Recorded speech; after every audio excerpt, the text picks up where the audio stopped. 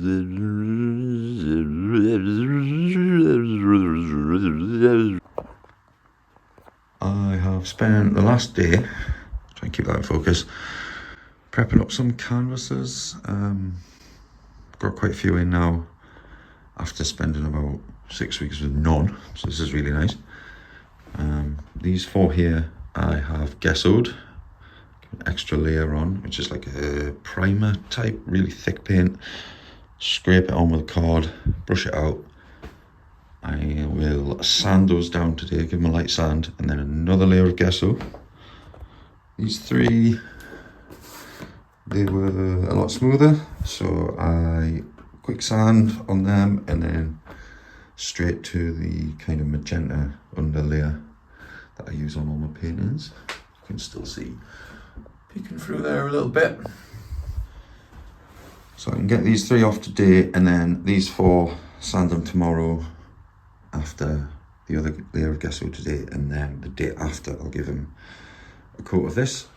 The day after that, another coat of this. I give everything 24 hours to set and cure. So by tomorrow, well, in about 72 hours I'll have 7 canvases at the ready. Now what I want to do with these three is possibly join them all up to a big triptych again. So I've got some bits of wood downstairs that I'll drill in, and then I might rework Sun's Always Shining, but really big. I always loved this piece, and it was one of my first paintings that kind of hit a, oh, I've got something going here. Like, it worked and my idea worked, and yeah, I'd like to come back to it kind of 3 years on and paint it bigger and just see where I go with it. But so that's basically my sketch for the latest project. So today is all about getting the rig sorted for this, getting that on the palette, getting another layer of the magenta on, painting the edges off as well, and sanding, another coat of gesso. Preparation. And back to painting. Like I said, I wanted to set up a big triptych and get to work on that. So you can see me just plug it in the sketch here. This is a composition that it was built from 2 or 3 sketches, the basic composition. And I spent the night kind of painting rough kind of studies and ideas around it, about 3 of them, and then I recomposed something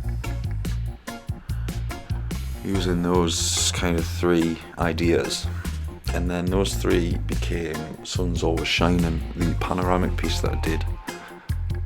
I always loved that piece because it became important to me. A friend when I was living in Halifax had an unfortunate mental breakdown and ended up in hospital. And there was a point where he was allowed out on like visits and, you know, go for little walks and stuff. And I went to meet him, and, you know, I spoke to the guy, and I was just taken aback at, I suppose, the state of the man's mental health at the time. It was very real, and he had a way of getting through the tough times by remembering that the sun's always shining somewhere. So yeah, I had a bit of a gap in terms of kind of what to paint, and I'd always wanted to go back to things from the past. I think I haven't done it much, 1 or 2 little sketches, but like I said, I love this composition and I wanted to work on it again. And with it not being a commission and it just being kind of my almost fine artwork, I can just play about with what I'm doing. I can keep things very loose. I'm using a flat brush, which I usually use a filbert.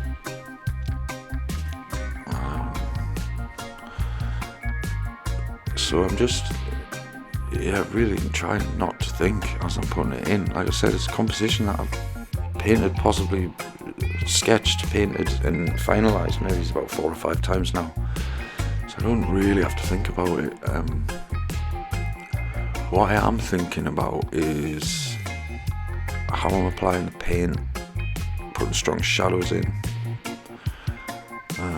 The original piece was painted, and then the sunshine in the original piece was added in prior to, meeting the guy, and sun's always shining, so I wanted to just keep adding light. Whereas this piece I can start with that in mind, and I want to bring in a religious Christian element. You'd seen in the sketch, maybe there was a couple of kind of like Christian crosses being painted in. I've wiped them, I think, as of now, because I just wanted the position for them, and I wanted to reconfigure and refigure out why I wanted it there, and but it was just kind of setting the direction of the light. So over the first few sessions, I've just gone in with cobalt blue for the sketch, because it's shadow tone, and it dries quickly. I've switched over to that from the magenta just because the drying time on the blue is way faster than the magenta. I think blues dry fastest, then it seems to be the magenta, then the yellow, then the whites take the longest. But yeah, I just started building all the shadow work up, and you can see there, like, very just strong brush strokes coming in, very angular, and I'm just building colour, and I don't know how to explain it. I'm really not thinking about it. I think it's almost a direct opposite to the commission work, where you're thinking about every stroke, where everything's considered, everything's careful, everything's precise, and you're working with skills that you've developed. Whereas this, I think, is about finding something new, or trying to find something new in the mad chaos of it all,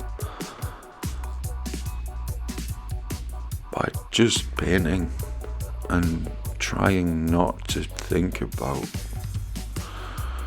anything, which is very difficult.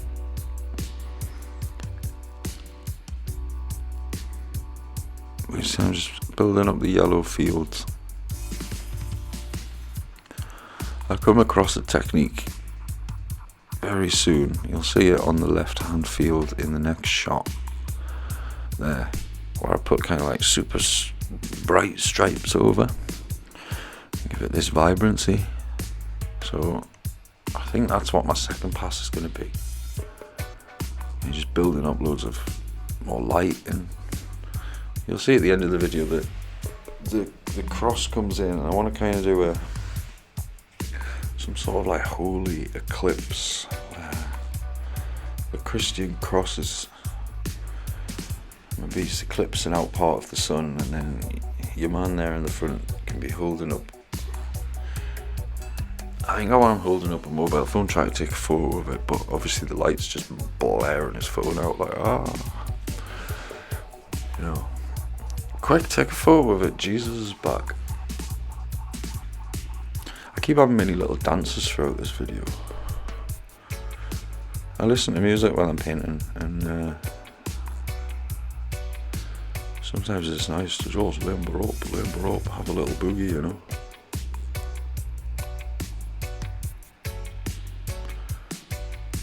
Yeah, you can see I'm just kind of started with the shadow tones. I'm just working my way through the colour wheel. I'm in the green bit at the minute. I've been in the yellow bit. Did a bit of the orange bit. Browns are oranges. Well, I consider them oranges. Well, they are oranges. Just desaturated or darkened. Dub Medicine, I love this tune, I really do. I think it's one of the best ones he's sent me. Delays float along on themselves. Anyway, I'm going to wrap this up a bit because I think there's some chat coming in. I built some shelves, I was right chuffed. Just a wee interlude. I'm in my little office slash studio room. And I've got a couple of little doggies and they tend to come in and go along all the edges. You see the tail marks and stuff.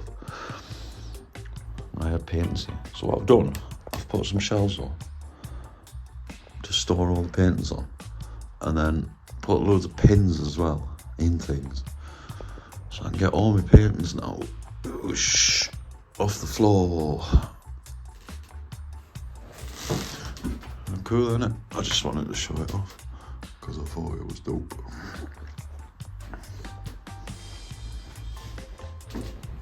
And I had all the bits already, all I had to do was do it. Way. Cool, isn't it?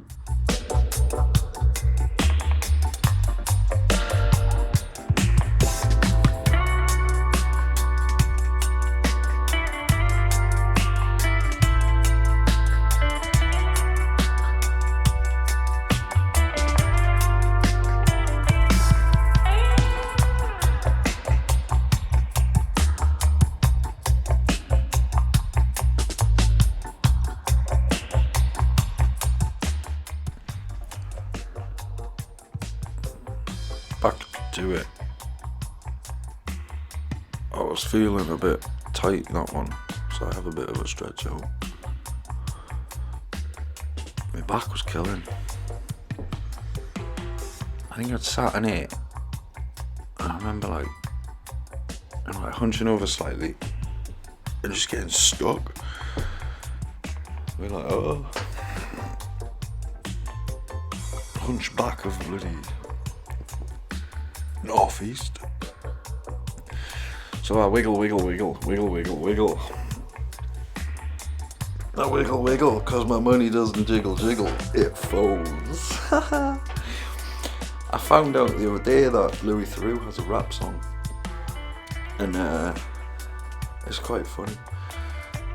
My money doesn't jiggle, it folds. I like it when you wiggle. Yeah, you gotta loosen up, man. You gotta do your stretches and loosen up. Painting for me is all about standing up and moving about and wiggling about and getting your arms into it. I used to paint little miniature Warhammer dudes, and that's the total opposite. That's like, get down, get your elbows on the table, lock in, focus down, and try and paint an eyeball that's like 2 fractions of a millimetre small or something. And I had to stop painting them because my hands were cramping up, my head was cramping up, my brain was cramping up. So moving to the painting 2D stuff for me was all about freeing my body, having a dance and that. And it's more social, it's way more social. I can do this at parties, I can do it hammered, which is brilliant. Can't paint little men on it. I just sat in the corner and all my mates around with my little lamp on. Sorry boys, I'm concentrating. Yeah, this is much more fun. So I transitioned over. Putting the mountains in the back here, right, and I'm not sure I like how high I've keyed them in. I think they're a little bit too bright. But what I'm also knowing is that I'm not reading the full painting yet, in that I haven't got the bright light in, and that actually might be perfect. And then when I go over the top with the yellows and the light, that could actually be exactly how I want things to be. So even though I got to about here and I was like, man, I don't know if I like this or if I'm quite doing it right. And I thought, you know what, just keep going, trust the process. what I've got at the end of this that I want to play with is 3 oil sticks, or some oil sticks. They're like big fat crayons made of oil paint. I've got a yellow one, a blue one, a red one, a green one, a black one, and a white one. And when I get to a certain stage on this, I'm just gonna start going on with them and seeing what happens. Again, just having a bit of fun, not treating anything seriously on this. Free your mind, TheMatController, TheWonkyProphet.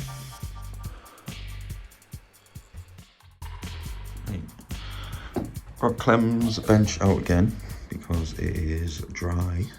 Left it for 2 weeks, which I do with everything, and then came to have a test, and there was one flower there that was still a bit sticky. So I've given it another 48 hours. That's nice and dry now. So I've got some Gamvar satin varnish. I like the satin finish. Brings all the colour back out, gives it all a nice sheen, balances everything out. There's not much of it, but you can see kind of little bits where the paint's dried, a touch glossy or shiny, just through the oil here.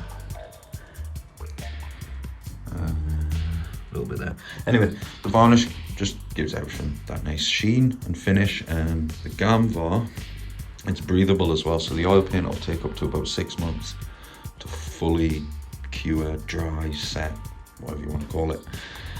The Gamvar allows the paint to breathe through it, so it's a good way of getting a nice protective coating on it early without having to wait kind of 6 months to a year for things to fully dry. And because the paintwork's not too thick on this one, I'm quite happy using that to give it the protective coat. And the Gamvar also has a beeswax in it, I believe, so it gives it this beautiful cured sheen. So I'll brush that on today. The solvent will dry out within about 4 or 5 hours, and then it'll be just kind of tomorrow afternoon before the beeswax fully cures and sets nicely. So I'm going to get on with that. I'm also going to sign it off on the back, and the frame, which is a box frame, is arriving today.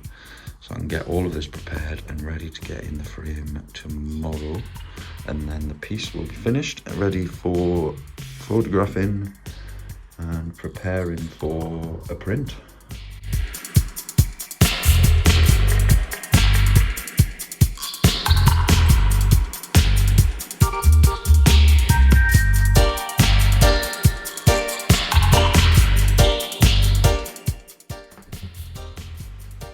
Back to finishing Clem's bench.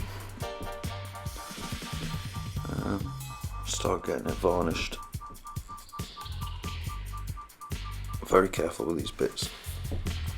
You'll see me. Obviously, this is very sped up, obviously.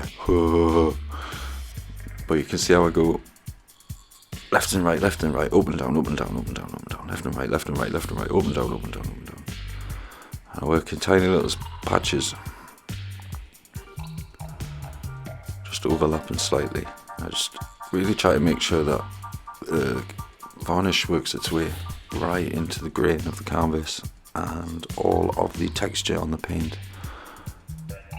But yeah, I think it took me about 45 minutes this.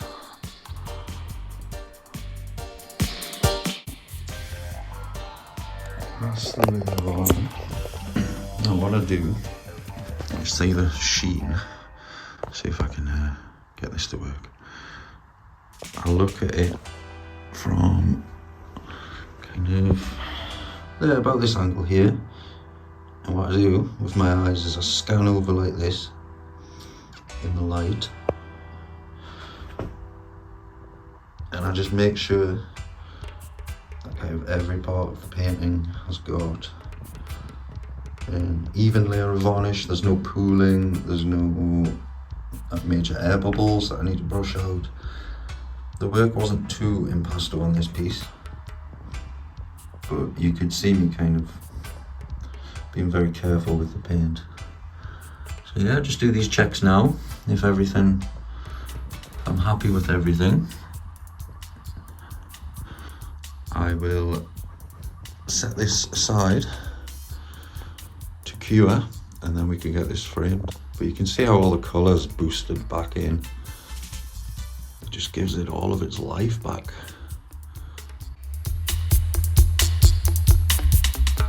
I believe the only problem was a couple of tiny hairs, fibres. One was standing proud, so I could just lift it off with my fingers, and then that one there, there's probably a little dog hair or something off my jumper. Just lifted that off with a brush. And then set that out to cure 24 hours. This is the next day, this is the frame arrived. We went for a box frame because we wanted things to just be really clean and just kind of nicely framed off without being kind of a design choice or anything. The person that the commission's for is kind of going to be hanging this in a temporary space for a while before moving it into their house, I think, once they've had some renovation work or something done, or something similar to that. So the idea was to just kind of put a frame around it to make it look a bit sexy and finished, but not doing something with anything that would clash with any decor before the decor choices have been made. So I just ordered this frame in. I'd get them through Art Supply's site. They are good quality for the money, and I can't compete with that. I can't get my miters nice enough.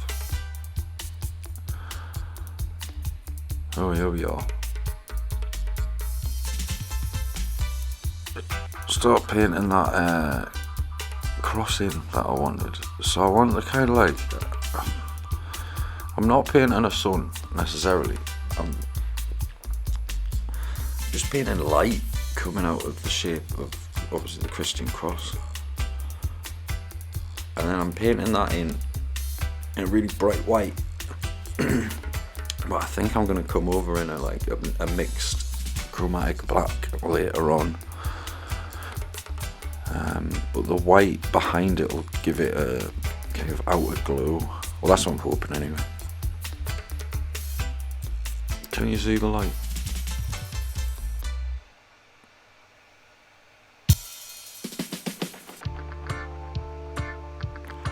And this is framing Clem's. Clem's queued up now, getting it framed. I use these little cardboard leaf booklets.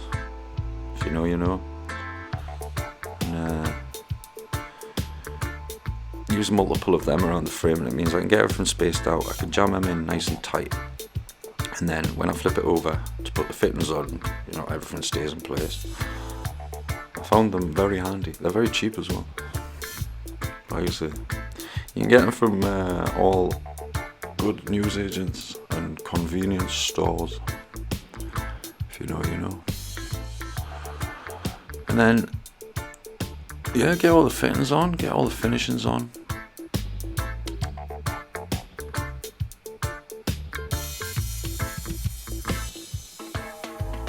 I was very proud of this once I finished it. It looks very smart. Very, very smart.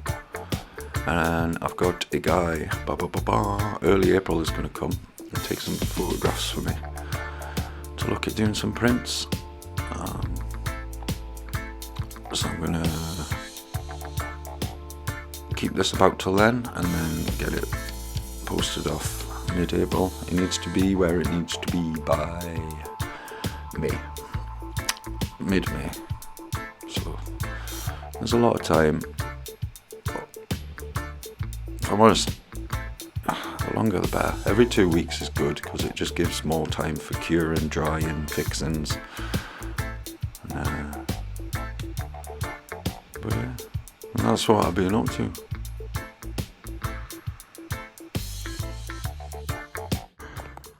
And that is Clem's bench all fitted. I need to get it on the wall. But yeah, that's the frame in, a nice box frame. And then if I just flip this over, you see how I have, just carefully, so you've got the 4 fittings. So yeah, wedged the thing in, spaced it all out, flipped it over, fitted those 4. Then I've put D-rings on, nice kind of, you know, big screws. They're good for kind of temporary hanging, things like that. And then I fitted the brass mirror mounts for kind of permanent fixing. Really solid, never gonna fall off the wall. Top stuff. But yeah. Clem's bench, all done. Varnished, fitted, framed. Ready to be photographed now. And then delivered. I love this bit.